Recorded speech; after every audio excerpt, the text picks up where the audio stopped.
El día de hoy les voy a documentar un artículo de la revista Radiographic llamado Imagen multimodal de los amartomas, aprovechamiento del recurso interactivo basado en casos. Aquí adjunto pueden ver el nombre de los autores y abajo las dependencias. Y el DOI para quien desee optimizar y complementar la información. Bueno, como introducción tenemos que los amartomas son masas, se definen como masas o malformaciones con crecimiento de tejido maduro que está desorganizado, ¿sí? O sea, que se ubican en un área donde no deben estar.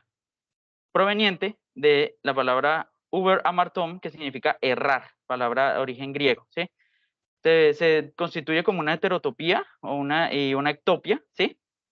Pueden imitar, es importante su conocimiento y su caracterización porque pueden imitar neoplasias preocupantes.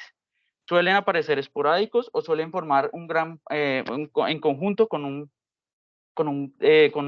complejo de síndromes, ¿sí? Tenemos que el concepto de amartoma ha evolucionado con el tiempo y muchas lesiones que se describían originalmente como amartomas, ahora se sabe que son propiamente neoplasias benignas. Tenemos que los amartomas se forman en una gran cantidad de órganos, por no decir en general, todo el organismo es susceptible de presentarlos. Primariamente, tenemos a nivel del sistema nervioso central, hay dos tipos de tumor, ¿sí? Que se forman, o de amartomas que se forman en esta área. El primero de ellos es el amartoma hipotalámico. Tenemos que se forma anatómicamente a nivel del tercer ventrículo, el tuber cinereum y los cuerpos mamilares. Tiene una disposición intrahipotalámica o parahipotalámica a partir del cual genera los síntomas, ¿sí? Tenemos que intrahipotalámicamente se caracteriza por tener una unión amplia sobre el hipotálamo, o sea, ser sésil, y distorsionar estructuras adyacentes. Ser altamente sintomático, principalmente epileptogénico y con convulsiones gelásticas. Tenemos que también a nivel parahipotalámico se disponen sobre la base del tercer ventrículo y principalmente puede generar pubertad precoz de origen propiamente central. Tenemos que estos amartomas se componen de una red compleja de neuronas, glías y fibras mielinizadas que imitan perfectamente o tienen la misma intensidad, como podemos demostrar en esta imagen, la misma intensidad de la materia gris, ¿de acuerdo? Tenemos también que a nivel de la patología se compone por grandes células ganglionares que están desorganizadas, muy probablemente asociada a migración neuronal anormal, ¿sí? Que son muy difíciles de distinguir de la propia materia gris. Tenemos que, por ejemplo, en este ejemplo de imagen, ¿sí? Se dispone lo que es una masa homogénea sin realce, que es isoatenuante al parénquima cerebral adyacente, ¿sí? Lo que es a nivel que se describe en tomografía y en resonancia magnética con la misma intensidad de señal, ¿sí? Tenemos en estas imágenes un corte sagital ponderado en T1, donde vemos la masa circunscrita, ¿sí? La tumoración circunscrita en lo que es a nivel del tercer ventrículo, que discurre a lo que es la cisterna prepontina, ¿sí? Tenemos en esta imagen en B un corte coronal en FLAIR, un corte a nivel en C, un corte axial en FLAIR, ¿sí? Donde vemos la misma intensidad respecto al parénquima propiamente cerebral, ¿sí? Y acá una ponderada en T1 con contraste, donde no vemos ningún tipo de realce, sino la imitación perfecta del mismo tejido cerebral adyacente. Tenemos el gangliositoma displásico cerebelar, que según se define es una masa cerebelosa benigna, compuesta de células ganglionares displásicas, ¿sí? No se sabe o no se ha llegado a un acuerdo si es de origen amartomatoso, si es malformativo, si tiene componente malformativo o neoplásico, ¿sí? Tenemos que la frecuencia, más que todo, es a la cuarta década de la vida. Y si es neoplásico, definido por el estudio anatomopatológico, corresponde a un tumor del sistema nervioso central grado 1. ¿sí? Tenemos que se caracteriza a nivel de imágenes, principalmente en tomografía computada, como una masa hipo o isodensa que se fusiona con el cerebelo, con raro contenido cálcico, ¿sí? Y que, como podemos observar en esta imagen, tiene unas áreas, un patrón foliar, que simila lo que son las rayas de tigre, ¿sí? Característico de este tipo de lesión y a nivel cerebeloso. lo cual lo dispone a desplazamiento, puede generar desplazamiento de estructuras adyacentes y subsecuentemente signos y síntomas del sistema que involucran el cerebelo. ¿Sí? Acá podemos observar una imagen de tomografía en axial, ¿sí? Donde vemos el típico, la típica masa hipo-isodensa fusionada con el cerebelo, ¿sí? Sin calcificación. Y en imágenes posteriores de resonancia podemos observar que está acá ponderada en T2, ponderada en T1 y acá en T1 con contraste, ¿sí? Donde vemos el típico patrón foliar, una masa que ocupa espacio en el cerebelo, se dispone sobre el cerebelo y que se evidencian esas áreas foliares hiperintensas en lo que es T2 e hipointensas en T1, que al contraste no realzan, típico de este tipo de lesión. Tenemos a nivel de mama el amartoma mamario, ¿sí? Que según la definición de la OMS es una masa que se delimita y está típicamente encapsulada y se compone de lo que es el tejido fibroglandular o el tejido mamario normal. Su incidencia es de 0.1 a 0.7%, menos del 5% de los tumores de mama, ¿sí? Frecuente más que todo en mujeres premenopáusicas y a la quinta década de la vida, ¿sí? Tenemos el síndrome de Cowden, un caso especial, que es donde se forman múltiples amartomas en varios lugares del cuerpo, ¿sí? Que a los hombres los dispone alta a presentar este tipo de lesiones, siendo casi patognomónica de ese síndrome, cuando es principalmente en hombres. La masa circunscrita, redonda u ovalada, se define radiológicamente como pecho dentro de pecho, dentro de un pecho, ¿sí? Tenemos acá un ejemplo de mamografía, acá cráneo caudal y acá medio lateral oblicua, donde observamos lo que es una masa con un halo que implica la cápsula, ¿sí? Y con contenido similar, no, contenido similar o igual al tejido mamario adyacente, ¿sí? Típico de este tipo de lesiones. Acá y acá lo podemos caracterizar también. Que acá en esta imagen en C, ecográficamente, vemos el tejido fibroglandular ecogénico, y con áreas hipoecogénicas, con un borde ecogénico, bordeado y delimitado ecogénicamente con la que correspondería a lo que es la cápsula. Acá en estas imágenes radiológicas, acá en mamografía, ¿sí?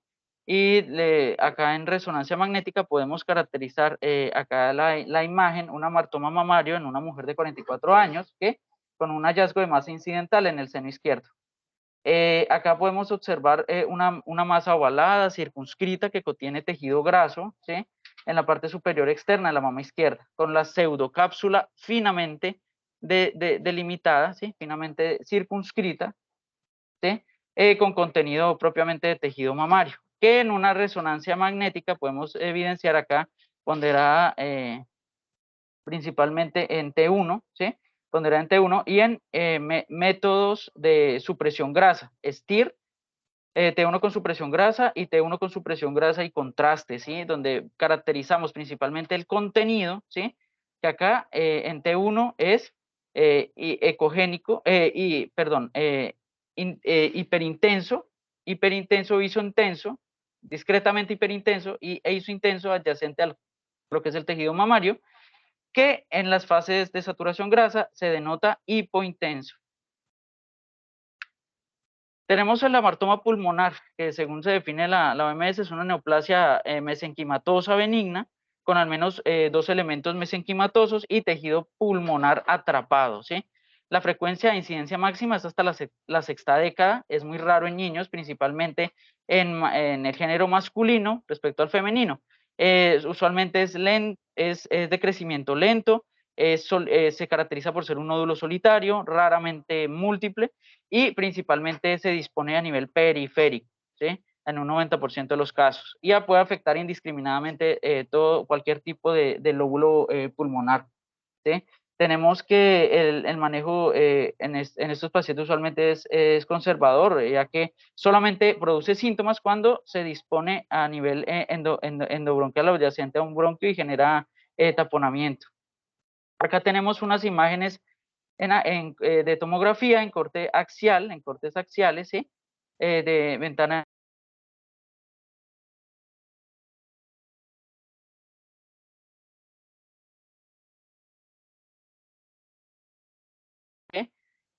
con densidad grasa en su interior, ¿sí? Con elemento de densidad grasa en su interior y áreas de calcificación dispuestas irregularmente con patrón de palomita de maíz, ¿sí? Típico de este tipo de lesiones. Acá en este corte pueden observar el tamaño y la densidad que se saca, menor entre menos 40 menos 100, ¿sí? Y las calcificaciones adyacentes a la misma lesión. Acá podemos caracterizar mejor a nivel del pulmón derecho, ¿sí? De mi tórax derecho, lo que es la masa más grande, una masa de bordes lobulados, con áreas de calcificación interna, dispuestas típicamente con patrón de popcorn y contenido mayormente o únicamente graso. Tenemos el amartoma cardíaco, que es el tumor benigno de los miocitos cardíacos estriados, típico principalmente en niños hasta un 60%. Hay una particularidad que que es muy frecuente en lo que es la esclerosis tuberosa, hasta en un 90% de los casos se presentan este tipo de pacientes con el antecedente. Cuando son mayores de 20 milímetros, se asocia a síntomas como arritmia, hidropesia, con posterior muerte intrauterina y neonatal, ¿sí? Se caracteriza por ser una masa principalmente intramural, puede disponerse en lo que son las aurículas, las aurículas y los ventrículos, ¿sí? Y tiene la intensidad de señal igual a las células, a los miocardiocitos adyacentes. Característico de este tipo de lesión. Puede ser sésil o pedunculado, ¿sí? Acá en esta imagen podemos observar lo que la propia masa intramural dispuesta sobre la aurícula derecha con una intensidad de señal similar al miocito propiamente circunscrito, ¿sí? Entonces, acá está en un corte axial y acá en un corte coronal. El fibroma cardíaco tenemos que es un tumor mesenquimatoso benigno que se compone principalmente de fibroblastos adentro o asociados en un estroma densamente colagenizado, ¿sí? Que favorece lo que es la representación de una lesión amartomatosa.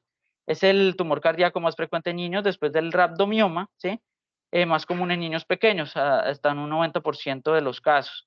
Se ha asociado hasta un 5% al síndrome de Gorlin, que es el síndrome de Nebus, síndrome de Nebus de células basales, un trastorno hereditario muy raro que afecta a múltiples órganos y tejidos del cuerpo. Un fibroma a este nivel nos puede hacer sospechar de ese síndrome, de hecho. Tenemos que en los adultos se caracteriza en resonancia por ser hipointenso en T2 al miocardio, a diferencia de los niños, que es más isointenso, hiperintenso, ¿sí? Acá podemos observar lo que es una masa intramural, que usualmente a nivel de ecografía no es, que en ecografía no es contráctil y es sólida, ¿sí? En este estudio de imágenes podemos caracterizar en tomografía lo que es, en resonancia, perdón, lo que es una masa a nivel de en T1, ¿sí? Que es igual en T1, perdón, sí. Que es igual a lo que es los miocardiocitos o las células miocárdicas adyacentes, ¿sí? Que se dispone hipointenso en T2, ¿sí? Y al T1 en contraste, ¿sí? Se va a disponer lo que es eh, un realce, principalmente a nivel periférico, con una baja de señal o baja captación de contraste a lo que es a nivel central. Que en una foto por videoscopía, ¿sí? Se denota el fibroma, ¿sí? Y con posterior toma de biopsia se confirma el diagnóstico. Tenemos el hematoma hepático mesenquimatoso, que es el tumor hepático benigno, caracterizado por una masa multiquística de tejido conjuntivo laxo, acompañada principalmente con componente ductal, referenciándolo como un tumor propio de la malformación de la placa ductal, ¿sí? Es raro, es el segundo tumor hepático benigno más común en niños, y el tercero el tumor hepático general más común, ¿sí? Típicamente se manifiesta en la niñez hasta un 85% en menores de 3 años, es muy raro en adultos y es más predominante en el sexo masculino respecto al femenino. Tiene un patrón de malformación de placa ductal caracterizado por la tortuosidad de las estructuras biliares, aumento de ellas. En un 75% se manifiesta en lo que es el lóbulo hepático derecho, 22% en el lóbulo hepático izquierdo y en ambos hasta un 3%. Y se caracteriza por tener la fafetoproteína elevada también. Acá podemos observar en imagen de tomografía una masa lobulada con contenido heterogéneo, ¿sí? Y áreas, acá hipodenso periféricamente, que corresponde a lo que son los ductos o los conductos biliares dilatados, adyacentes a la propia masificación. Que al caracterizarla en una imagen de ecografía, podemos ver que se define mejor lo que son los tabiques y el contenido de hepatocitos, que usualmente no tienen, no están delimitados de sus bordes ni contienen área acinar, con los conductos adyacentes dilatados, característico de la propia lesión, sin flujo al Doppler. Acá en esta imagen en C, ecografía con Doppler. Respecto a la martoma biliar, tenemos que se caracteriza por ser una malformación benigna de la placa ductal, propiamente dicha, que se compone de pequeñas estructuras tipo conducto biliar que están dilatadas, interanestomosadas entre sí, que se incrustan en estroma fibroso, ¿sí? Nos dan como resultado lo que es un tejido hepático aberrante con múltiples áreas nodulares densas, acá en ecografía, perdón, entre hipoecogénicas e hiperecogénicas, ¿sí? Puede ocurrir en todas las edades, principalmente en adultos, más que en niños, ¿sí? Y no discrimina entre géneros. Y a nivel de resonancia, acá como podemos observar, acá un corte coronal en T2, corte axial en T1, corte coronal corte axial, perdón, en T2, que se caracteriza como por tener un aspecto en cielo estrellado, que en la colegio-resonancia, muy recomendada para realizar este tipo de pacientes, se demuestra que no presenta propiamente una comunicación con la vía biliar, ¿sí? Tenemos la hiperplasia nodular focal, que es la respuesta hiperplásica formadora de masas de los hepatocitos por una malformación o una anomalía vascular localizada. Es el segundo tumor hepático benigno más frecuente, ¿sí? Puede ocurrir a todas las edades, principalmente en adultos más que en niños. Epidemiológicamente hablando, en caracterización de género, el 80-90% se dan sean mujeres entre la tercera y quinta década de la vida. Es raro en niños y en hombres, ¿sí? En tomografía y a nivel de imágenes se caracteriza por tener un intenso realce en fase arterial, que es isoatenuante o muy parecido a lo que es el parénquima hepático, ¿sí? Que en, que en fases venoportal y tardías suelen presentar un realce de un área central, ¿sí? O de la cicatriz, lo que correspondería a la cicatriz central. Acá podemos denotar lo que es una masa que en T1 podemos observar que es eh, iso intensa, muy igual al tejido hepático adyacente, muy parecido, ¿sí?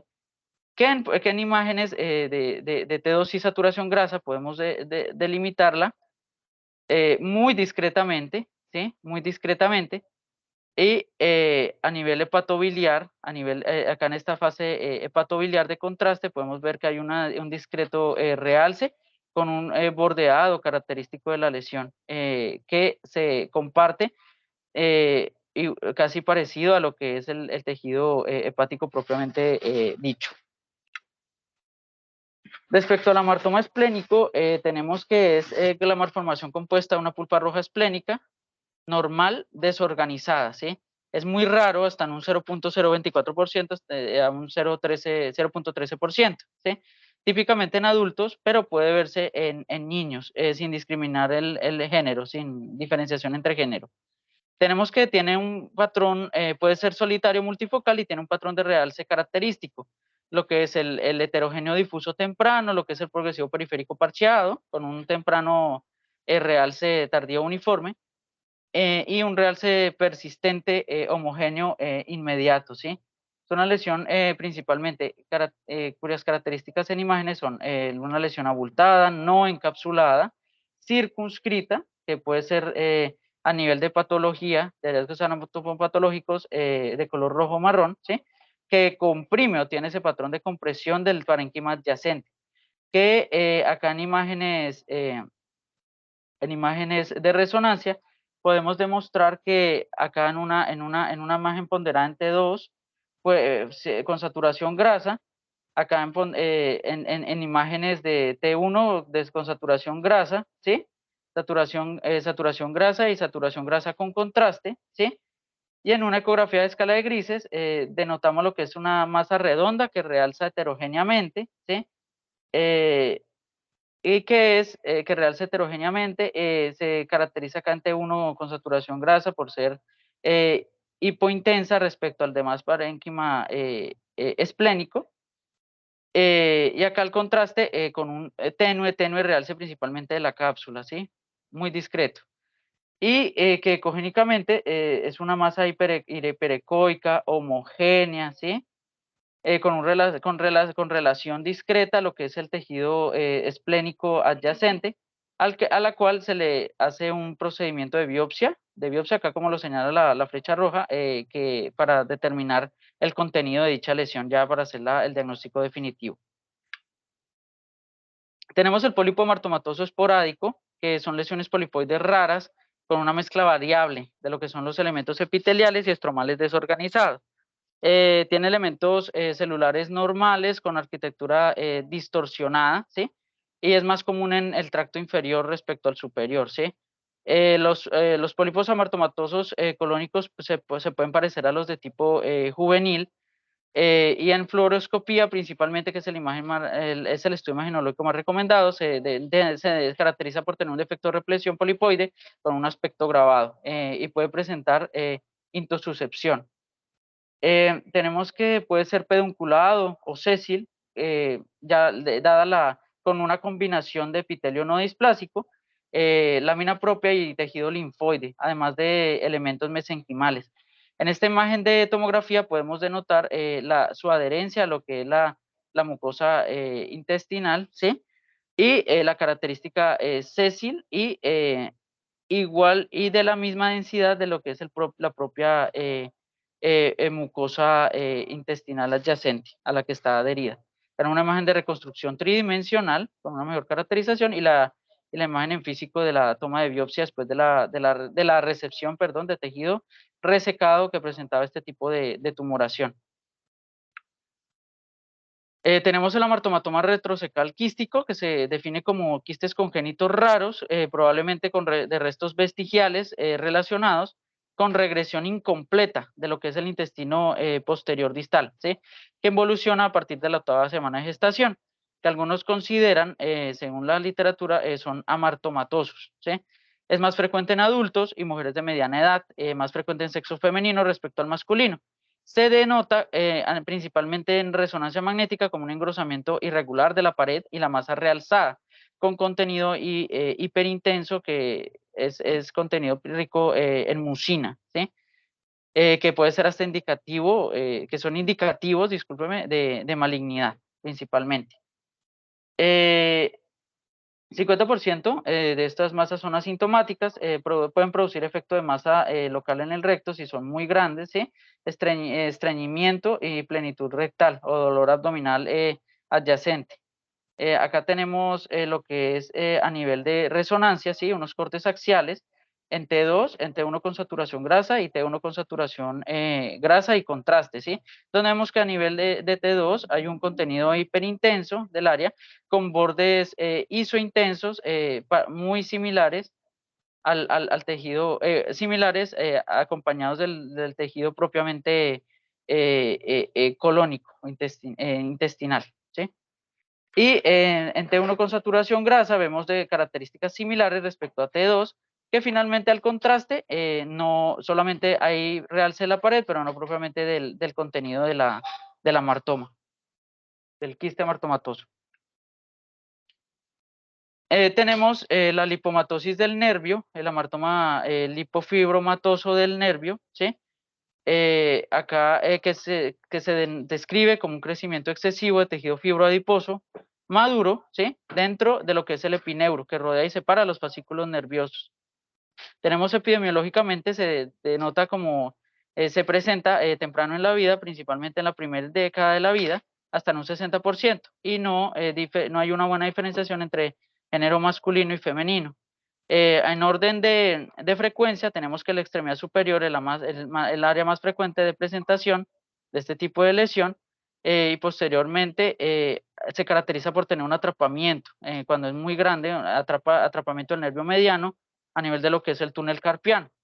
En resonancia magnética se detalla mejor con una caracterización de agrandamiento difuso del nervio, ¿sí? Con fascículos ondulados en apariencia de cable coaxial. Acá lo podemos ver en una imagen de T2 coronal.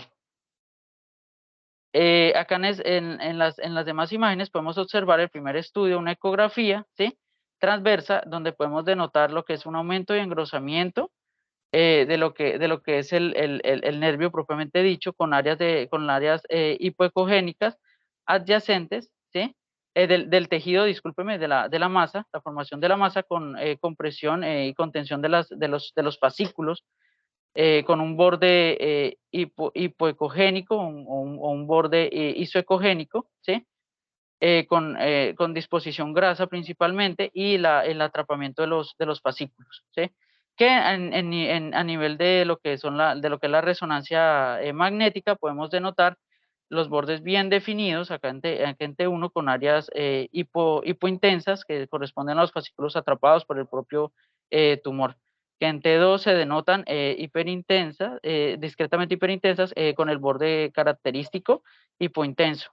En saturación grasa, borde característico hipointenso, con unas áreas tenuemente hiperecogénicas y el tejido graso propiamente hipointenso. Tenemos tres tipos de síndromes que se asocian a la presentación de estas lesiones amartomatosas, donde tenemos primariamente el síndrome de Peutz-Jeghers, que se define como de herencia autosómica dominante, que se caracteriza por poliposis gastrointestinal con pólipos amartomatosos múltiples, distintivos y además de presentación de pigmentación mucocutánea de melanina. Su prevalencia es rara, ¿sí? Y se da uno a cada 8.300 casos y uno a cada 200.000 casos. Tenemos que presenta principalmente un alto riesgo para lo que son los cánceres del tubo digestivo y extraintestinales, los cuales aumentan en proporción directa a la edad, hasta un 85%, hasta en mayores de 70 años. Más frecuente a nivel colorectal y en mama, ¿sí? Acá tenemos este cuadro donde se recomienda, donde se manifiesta lo que es el sitio comprometido y la edad de presentación en la cual a partir de la cual se debe realizar el seguimiento, el intervalo de cada cuánto y el estudio de elección. Principalmente tenemos acá a nivel del colon, que es el área más afectada. La edad de presentación estimada es de 8 a 10 años, que si no presenta pólipos se repite hasta los 18 años. Si presenta pólipos de cada segundo o tercer año, ¿sí? Y el estudio de elección principalmente la colonoscopía, la esofagogastroduodenoscopía y la endoscopía por videocápsula principalmente. Acá tenemos un ejemplo de imagen de tomografía, ¿sí? En corte coronal, donde denotamos lo que es principalmente las áreas de pólipo, ¿sí? Con áreas de intosuscepción a diferentes niveles típico de lo que es la complicación de este tipo de áreas de lesiones amartomatosas. Y acá una gráfica donde se demuestra el riesgo de cáncer principalmente a nivel de colorectal. Tenemos el síndrome de poliposis juvenil, que se define que es de herencia autosómica dominante, caracterizado por múltiples pólipos juveniles, que se refieren no a la edad, sino al tipo de pólipo o contenido del mismo, ¿sí? O las características de tejido del mismo, ¿sí? Tenemos que es raro, la prevalencia es de 1 cada 100.000 y 1 cada 160.000 casos.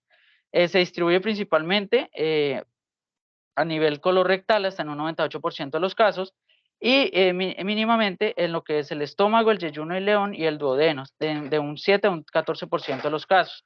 Tiene un alto riesgo, implica un alto riesgo de cáncer de colon, hasta en un 22% a la edad de 35 años y 68% a los 60 años, ¿sí? Y de cáncer gástrico principalmente en quienes tienen mutación, hasta un 30% con mutación del SMAD4, que es característico en este tipo de paciente, acá como podemos observar en el cuadro, que padecen telangiectasias, telangiectasias hepáticas, eh, telangiectasia hemorrágica hereditaria, ¿sí? Descrito en la literatura. Tenemos que a nivel del colon principalmente se manifiesta entre los 12 y 15 años, se debe hacer un seguimiento principalmente con colonoscopia ante el alto riesgo de cáncer previamente descrito. Tenemos acá descrito gráficamente la frecuencia, el intervalo de frecuencia, principalmente a nivel colorectal, lo que es el tubo digestivo, a nivel gástrico del estómago y a nivel del páncreas, propiamente dicho. Acá tenemos en esta imagen de tomografía, en cortes coronales y en cortes axiales, lo que es la caracterización de estos pólipos, ¿sí? De estos pólipos que se ven mejor en corte axial, ¿sí? De la manifestación polipoide y el racimo, discreta apariencia de moras, ¿sí? De moras cuando se disponen en racimos, a nivel de lo que es el antro gástrico, con irregularidad, acá como podemos denotar, de la pared propiamente del aumento mayor, el aumento menor gástrico y parte de antroduodenal, que se caracteriza acá en las flechas azules y rojas. Tenemos también el síndrome de Cowden, que se define como la presencia de múltiples amartomatomas en múltiples órganos y sistemas, ¿sí? Es de herencia autosómica dominante y su prevalencia es de 1 cada 200.000 pacientes, 100.000 habitantes, 1 cada 200.000 habitantes, perdón. Siendo el más común el patrón sindrómico de amartoma tipo PTEN, ¿sí? Y la característica es variable, principalmente, semiológicamente hablando, bocio de tiroides hasta en un 68%, generador de enfermedad fibroquística de mama en un 52%, y se caracteriza principalmente por presentar a nivel de gastrointestinal pólipos colónicos, en el cual el 95% de los casos son amartomatosos, ¿sí? Aquí tenemos una disposición según el sitio de localización, la edad, el intervalo que se debe hacer seguimiento y el tipo de estudios que se deben llevar a cabo. En esta imagen podemos, en este trayecto de imágenes, ¿sí? Podemos denotar las múltiples presentaciones de estos amartomas, ¿sí? Acá en una tomografía en corte coronal, donde vemos una disposición de masa con bordes discretamente irregulares, hipodensa, contenido hipodenso a nivel de lo que es el lóbulo hepático derecho. Acá lo podemos denotar en lo que es a nivel, acá, perdón, lo que es una estenosis generada por con una lesión amartomatosa a nivel del colon descendente, ¿sí? Acá podemos denotar lo que es también el parecido de lo que es el parénquima, ¿sí? O el tejido adyacente al que se asocia, acá a nivel adyacente a lo que es la vejiga, ¿sí? Y acá principalmente a nivel de mama izquierda, en este corte axial de tomografía, podemos denotar lo que es un área hiperdensa, engrosada, ¿sí? Aumentada, nodular, perdón, con bordes irregulares, lo que es característica de las lesiones amartomatosas. Acá en este caso podemos observar también en un estudio mamográfico en un hombre, ¿sí? La típica lesión con contenido fibroglandular parecido al tejido mamario y que ecogénicamente se dispone de bordes irregulares y el tejido muy similar adyacente. Acá en la imagen en B podemos caracterizar mejor lo que es la lesión que tenía en imagen coronal, ¿sí? Amartomatosa a nivel del lóbulo hepático derecho. Acá vemos gráficamente el riesgo de cáncer incrementado en virtud del órgano del cual se dispone y los criterios mayores y menores de este síndrome, donde más de 3 criterios mayores que debe incluir sí o sí lo que es la macrocefalia y la enfermedad del Hermite, Duclos y los hamartomas gastrointestinales, ¿sí? O los hamartomas gastrointestinales que ya per se hacen el diagnóstico.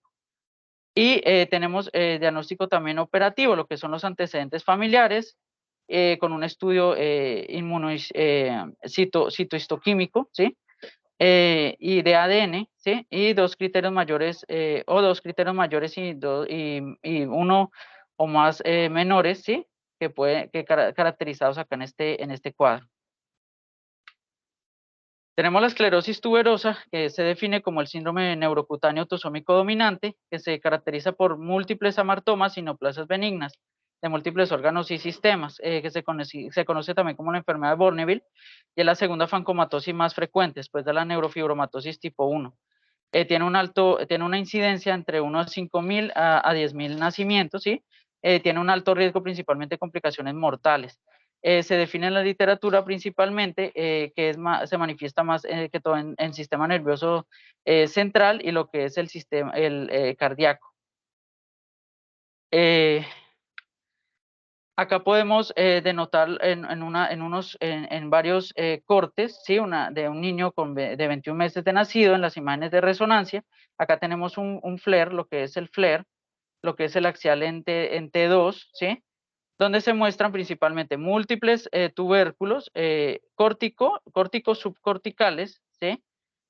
Que en T2 se denota y se caracteriza lo que son masificaciones o nodulaciones a nivel de los ventrículos laterales, ¿sí?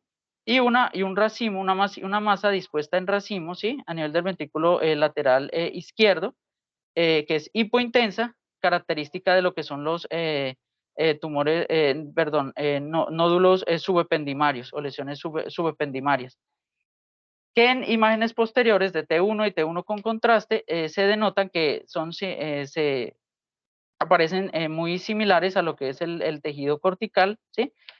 Y con un discreto realce en el estudio contrastado, principalmente el área de racimos y masificación subependimaria.